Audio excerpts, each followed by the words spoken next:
Bismillahirrahmanirrahim. Assalamualaikum warahmatullahi wabarakatuh. Waalaikumsalam warahmatullahi wabarakatuh. Alhamdulillahilladzi at'amana bi nikmatil imani wal islam. Asyhadu alla ilaha illallah wahdahu la syarikalah wa asyhadu anna Muhammadan abduhu wa rasuluhu la nabiyya wa la rasula ba'da. Allahumma sholli ala Muhammad wa ala ali Muhammad kama sholaita ala ali Ibrahim innaka Hamidum Majid wa barik ala Muhammad wa ala ali Muhammad kama barakta ala ali Ibrahim innaka Hamidum Majid. Qala Allahu ta'ala fi kitabihil karim. A'udzu billahi minasy syaithanir rajim. Ya ayyuhalladzina amanu ittaqullaha haqqa tuqatih wa la tamutunna illa wa antum muslimun. Bapak Ibu hadirin yang dirahmati Allah Ta'ala, yang pertama dan utama, marilah kita selalu meningkatkan, menambahi kesyukuran kita, keimanan dan ketakwaan kita kepada Allah Ta'ala, karena hanya dengan rasa syukur Allah Ta'ala akan berkenan memberikan kepada kita kenikmatan-kenikmatan yang lebih banyak. Hanya dengan keimanan yang ada pada hati kita, maka semua perkataan dan perbuatan kita bisa bernilai ibadah, dan hanya ketakwaan yang akan dapat menjadikan kita menjadi hamba Allah yang mulia di hadapannya. Bapak Ibu hadirin yang dirahmati Allah Ta'ala, setiap orang yang beriman, yang meyakini dengan adanya surga dan neraka, pasti kalau ditanya pengen masuk ke dalam surga. Meskipun untuk masuk surga itu tidak mudah, tetapi di dalam Islam itu ajarannya lengkap. Ajaran untuk siapapun ada, untuk orang-orang yang kaya ada, untuk orang miskin ya ada, untuk orang pintar ada, untuk orang yang bodoh juga ada, sehingga memungkinkan siapapun orangnya dari orang Islam, entah itu orang kaya, miskin, tua, muda, pintar, bodoh, memungkinkan untuk masuk ke dalam surga. Suatu saat ada sahabat Nabi dari kalangan orang yang sudah sepuh matur kepada Nabi, wahai Rasulullah, saya ini orang yang bodoh, orang yang tua, orang yang miskin. Terus kira-kira apa yang harus saya lakukan supaya saya bisa masuk ke dalam surga? Ya.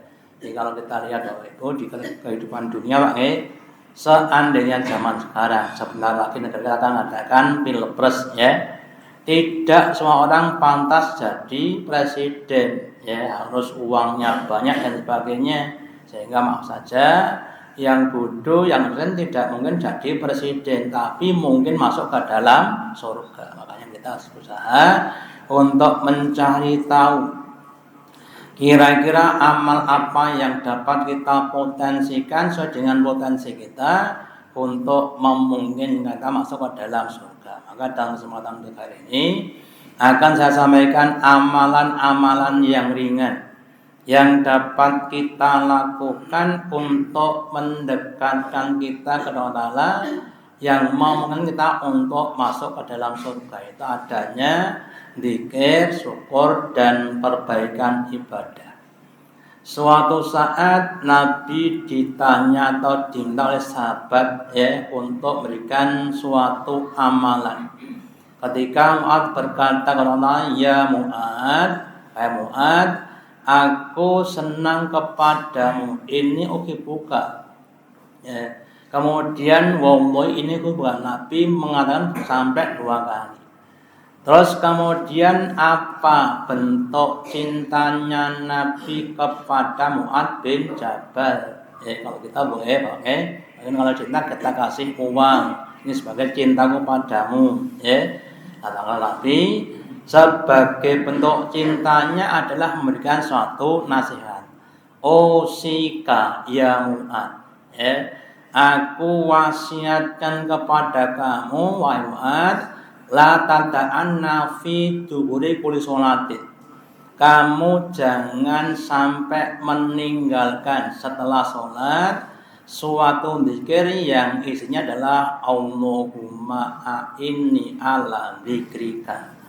Ya Allah, bantulah, tolonglah aku supaya aku selalu ingat kepadamu. Wa syukrika, dan supaya aku selalu syukur kepadamu. Wa husni fi ibadatika, dan aku dapat semakin membaguskan, menyempurnakan amalku kepada Engkau. Ini Bapak Ibu, itu adalah suatu permintaan kita kepada Allah Ta'ala. Kenapa yang pertama Bapak Ibu? Bahwa zikir sebetulnya adalah suatu yang sangat susah. Kenapa susah? Karena setan itu akan selalu menggoda kita supaya kita lupa kepada Allah. Contohnya, ketika orang disibukkan dengan kesibukan dunia, yang mulai saya sampaikan di suatu daerah, di suatu daerah pertanian, kalau pas mau ke sawah waktu sore itu kan berangkatnya kan jam 2 berangkat ke sawah, terus jam 3 adzan. Kira-kira sholat apa terus Pak? Kira-kira terus kemudian nanti jam-jam 5, tengah 5 itu kemudian baru selesai, kemudian mandi jam 5:15 baru sholat asar, terus wudunya digantung sampai maghrib. Itu tidak cuma 1-2 orang, banyak orang. Sudah jadi suatu budaya niku sing dadi petani, sing dadi bakul. Kadang-kadang sebelum subuh sudah berangkat ke pasar. Subuhnya di mana? Ya Bu. Begitu. Lalu nanti yang lainnya, yang jadi pegawai dan sebagainya, ya seperti saya. Dulu kadang-kadang enggak jamaah. Kenapa? Belum selesai ngajar. Kemudian sudah sholat zuhur jam 11:30. Kerjanya waktunya jam 12:30. Kadang-kadang ditunda. Jadi setiap orang kadang-kadang punya halangan tersendiri. Nah, kemudian demikian untuk urusan yang lainnya. Makanya kemudian kita minta tolong kepada Allah Ta'ala supaya kita dibantu, supaya bisa ingat kepada Allah, supaya kerjaan-kerjaan kita, orang tua kita, keluarga kita tidak menghalangi kita dari zikrullah. Terus yang kedua juga begitu, syukur itu tidak mudah. Orang jualan di pasar biasa badi 200, badi 20 niku ucapane syukur napa nyebut. Biasane tok 200 mung tok 20. Biasanya tidak syukur, itu kadang-kadang memang susah. Terus wa husni fi ibadiyah juga begitu, meningkatkan amal itu memang tidak mudah. Kalau kita lihat ketika kita lihat pada anak-anak sekolah, tahun ini kelas 5, tahun depan harusnya kelas berapa? Nah, itu namanya naik kelas, Kalau tahun ini kelas 5, tahun depan kelas 5, berarti apa? Nunggak. Tahun depannya lagi ya kelas 5 lagi. Berarti apa? Nunggak. Berarti orang Buddha orang pinter. Nah, tahun ini amalannya cuma membaca Quran 1 juz, tahun depan ya 1 juz, tahun depannya lagi juga 1 juz, berarti kan enggak naik kelas.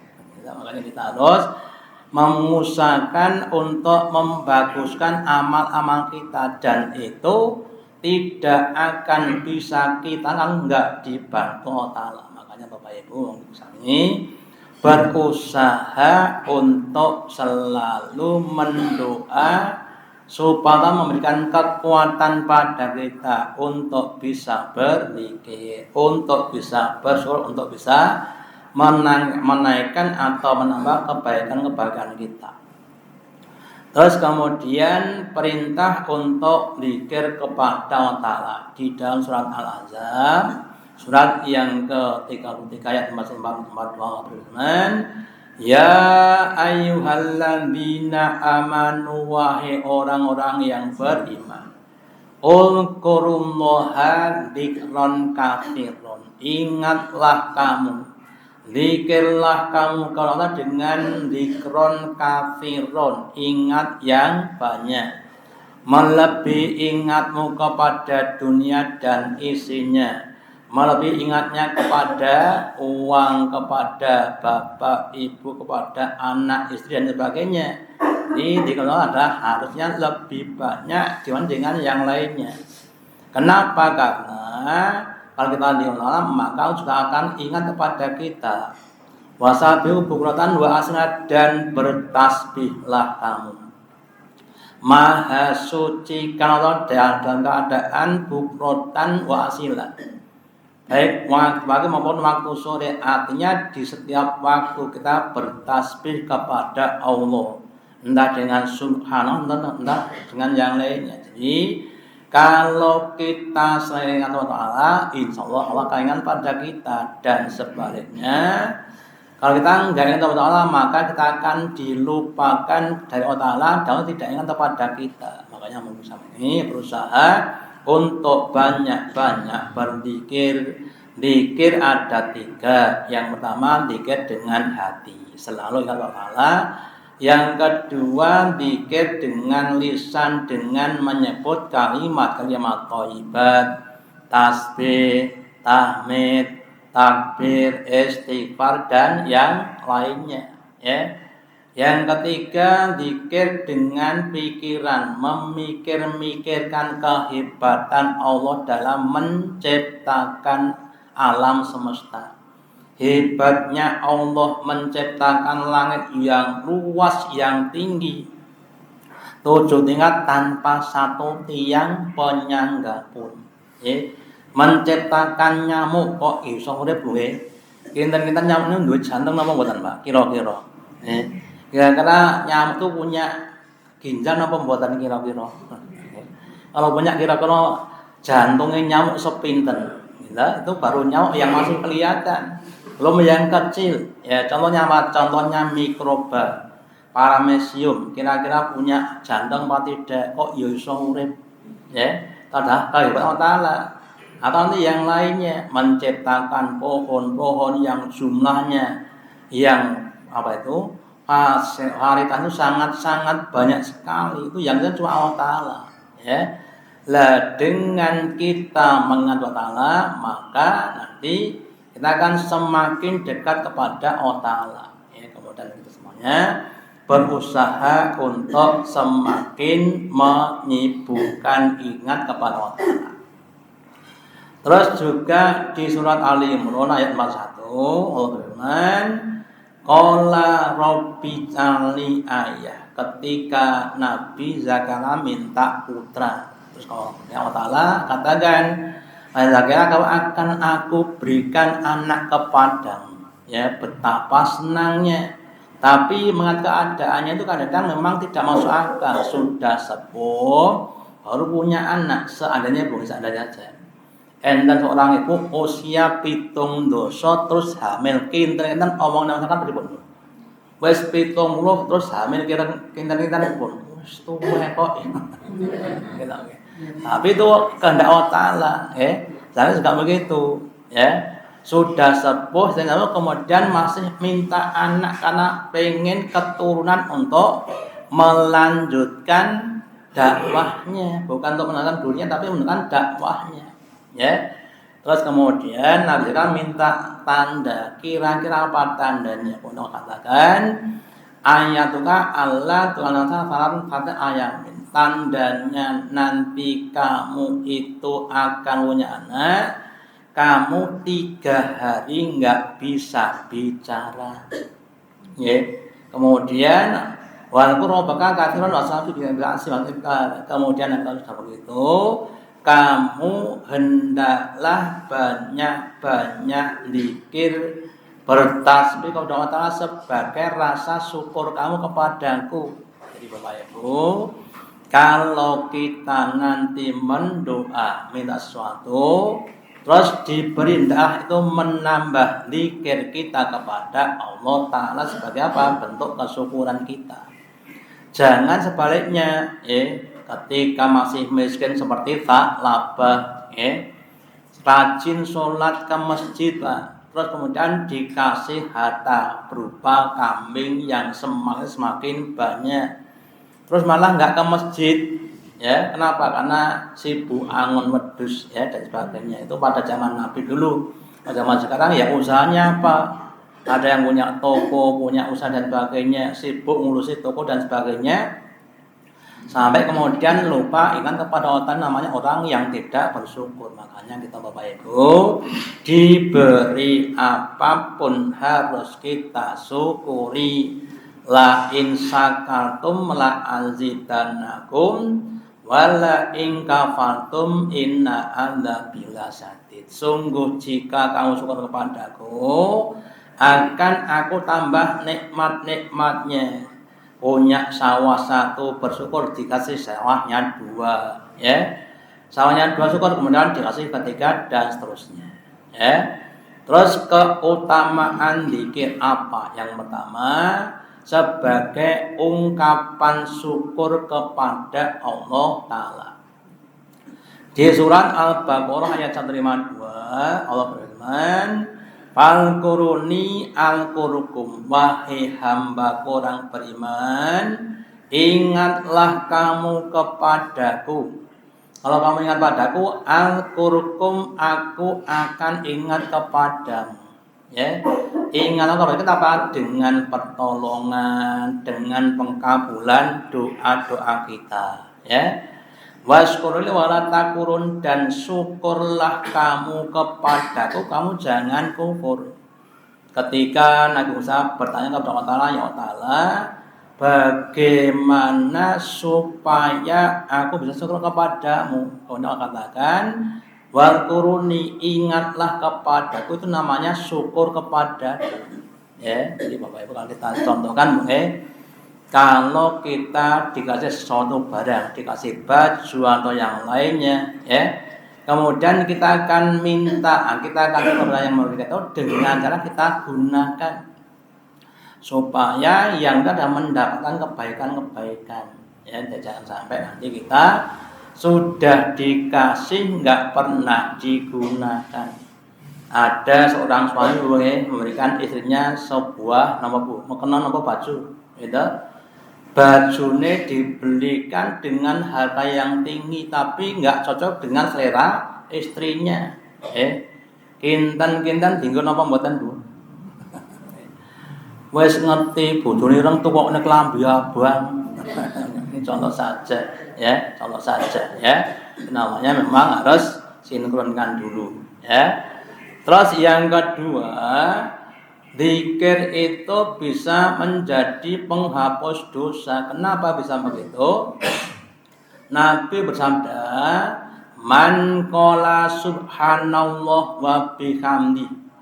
Barang siapa yang mengucapkan kalimat subhanallah wa bihamdi, maha suci dan dengan memujinya, fi yaumin mi'ata marratin, sehari 100 kali subhanallah wa bihamdi, ya, hutat khotoyahu, maka akan hapuslah dosa-dosanya. Baik kanan mitlan zabatil bahri, meskipun dosanya sebanyak buih yang ada di lautan. Kira-kira Bapak Ibu kita ini termasuk orang yang dosanya banyak, nah positif, nah orang ditusuk kira-kira. Kita makanya kemudian diberi satu penghapus dosa dengan cara kita mengucapkan subhanallah wa bihamdi 100 kali. Maka kalau bisa dilakukan diusahakan minimal 100 kali pagi atau sore dan sebagainya. Jangan sampai dilewatkan. Lah kalau kita melewatkan dan juga tidak punya amal yang lainnya, dosa kita itu akan semakin lama semakin banyak. Bosone Jawa nggih, nek reget niku ndang dihapus akan dadi ngetel. Nek pun ngetel kae rinso Pak nggih bodhok nggih ora iso ilang. Nggih wonten. Nah, ini kita semuanya harus berusaha untuk menjadikan dosa kita itu harus kita hapus dengan amalan kita tadi. Ya. Nah, nanti kalau sering kita hapus ya tetap dosa lagi namanya manusia. Nah, al insanu al-khotok wanesian. Manusia itu tempatnya salah dan lupa. Yang menjadi penyebab dosa nggih monggo terus dihapus. Dosa lagi dihapus lagi. Ya sehingga nanti harapan seandainya dosa ya tidak terlalu banyak ya. Nanti kalau kita punya penghapus dosa. Yang ketiga, kalau kita itu zikir maka terjaga dari gangguan setan. Jangankan kok kita di tepi jalan, Pak. Kita di dalam masjid pas sholat niku setan yo jek ngganggu. Buktine sok-sok kita lupa. Kita Bu. Allahu Akbar niku penggali ten masjid napa ten pasar. Ya Allah Akbar dari takut sampai sangka dengan kita itu ingatnya dan tidaknya itu banyak pun banyak nggak ingatnya ya. Padahal kalau kita cermati nanti ada kata mengatakan kalau kita ingat pas sholat tuh banyak ditulis. Kalau nggak ingat nggak ditulis ya. Ada orang yang sholat tuh dapatnya cuma 10%, ada yang 20% dan sebagainya. Nabi katakan begitu. Sesuai dengan ingatnya tadi kepada sholat. Ya, kemudian setan itu akan selalu berusaha untuk supaya lupa kepada Allah Ta'ala. Ya, makanya kemudian di dalam surat Fussilat, surat yang ke-41 ayat 36 mengatakan wa imma yang zakannaka minasyaitin nazgun, dan ketika setan itu menggoda kamu dengan suatu godaan, sudah Allahu Akbar terus teringat kuncinya, kok renek nang kantongan lho ya. Kemudian mikir ki mau kunci kunangan di Pak nggih. Ngantek walap dolin yo ngamin gitu. Ning kemudian mikir kunci Bu. Ngantek wah. Subhanallah sujud nu lagi kelingan kamu kok nang dhuwur meja njaba omah nek cupuk wong piye semakin gundah gulana gitu. Ya, itu biasa kerjanya begitu. Atau kalau nggak begitu, engkau bar sholat, terus blonjo, terus masak engkau masak, napa Bu? Sayur bubur wae, engkau gereh-gereh, napa Bu? Nah, jadi yo sholat, yo mikir engkau bar sholat, arep ngopo niku dipikir Pak. Itu kelas-kelas kita seperti itu tadi. Ya, wasta'in billah, maka hendaklah kamu minta lindung kepada Allah Ta'ala dari godaan setan. Nah, ini kalau kita pelajari di surat An-Nas, ya ada ayat mengatakan alladzi yuwaswisu fi sudurinas minal jinnati wan nas. Setan itu adalah yang yuwaswisu, yang membisikkan fi sudurinas, di hatinya manusia untuk lupa kepada Allah Ta'ala. Lah kalau kita ingat Allah Ta'ala maka setannya enggak bisa goda ya. Tapi kalau enggak ingat akan tergoda. Contoh yang saya sampaikan, tanggal 10 nggih wis tanggal tuwa ra didit mlaku enten dompet tiba dibuka enten atusan 5 alhamdulillah. Balekke napa mboten? Tanggale tanggal tuwek ra didit enek dit atusan 5, balekke napa mboten? Pertanyaan, ingat kalau tidak? Kalau ingat, wah ini bukan milik saya. Ya, maka harus kita kembalikan, namanya ingat kepada Allah Ta'ala, kembalikan. Ya, tekan gone terus mung matur nuwun lah. Aduh, tak terke mung matur nuwun tok iki. Ikhlas napa mboten? Nggih, itu kalau ingat Allah Ta'ala. Kalau enggak ingat, alhamdulillah. Tangga tua ora nek dit rezeki nomor jenenge tidak ingat kepada Allah Ta'ala. Ya, makanya kemudian tergoda. Maka semakin banyak kita ingat, semakin tidak tergoda dan sebaliknya. Semakin enggak ingat maka akan semakin tergoda siapapun termasuk kita.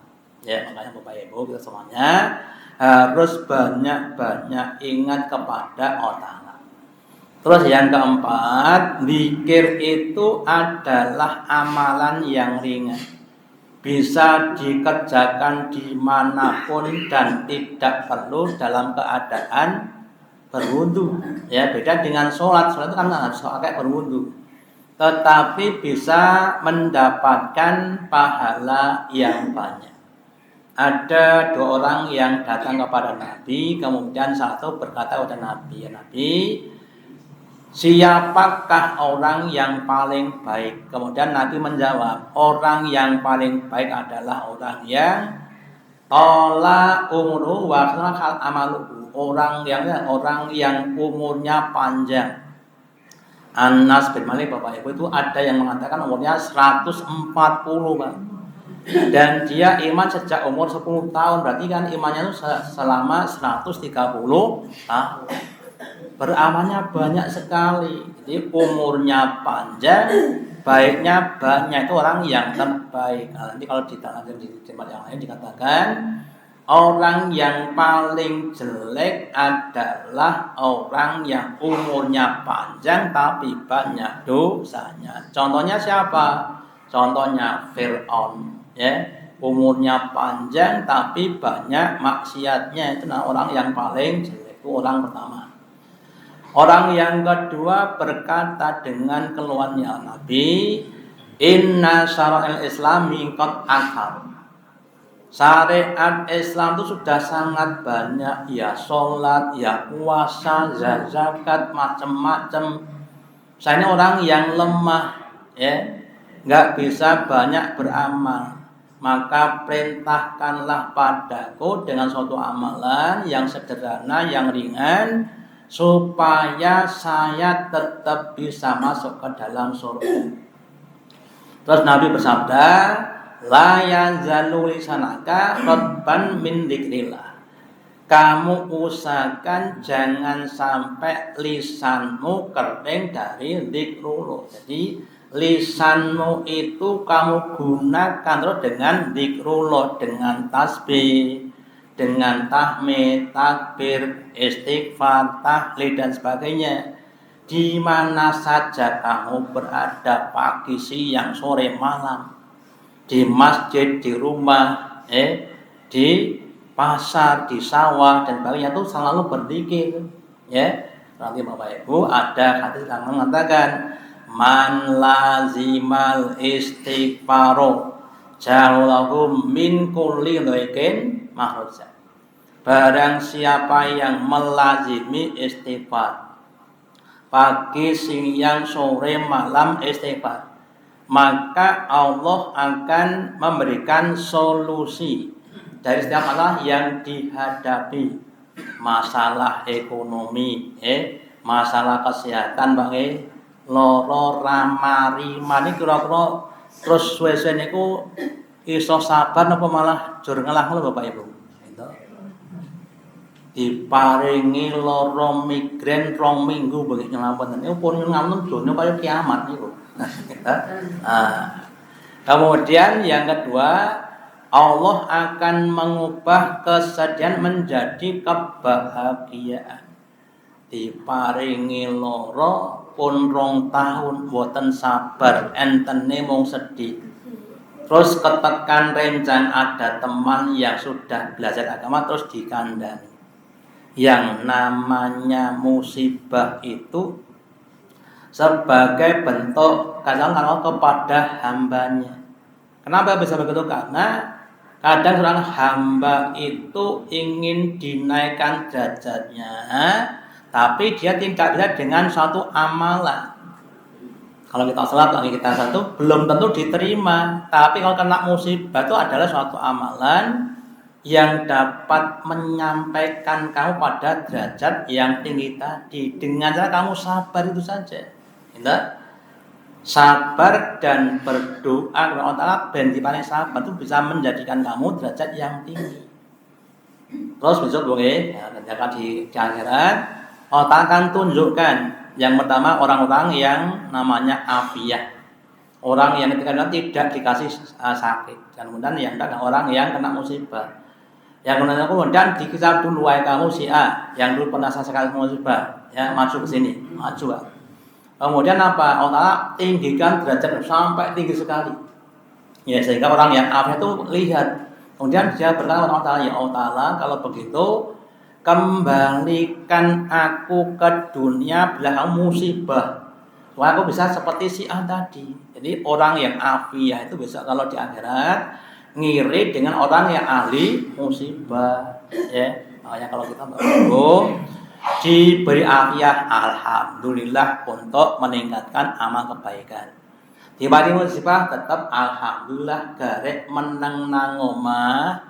Oke, yang penting sabar, ini derajatnya munggah dewi. Kalau kita kasih musibah begitu. Terus kalau orang yang zikir, yang ketiga adalah wa yarzuqu min haitsu la yahtasib. Orang yang bisa zikir itu akan diberi rezeki dari min haitsu la yahtasib, daerah yang tidak disangka-sangka.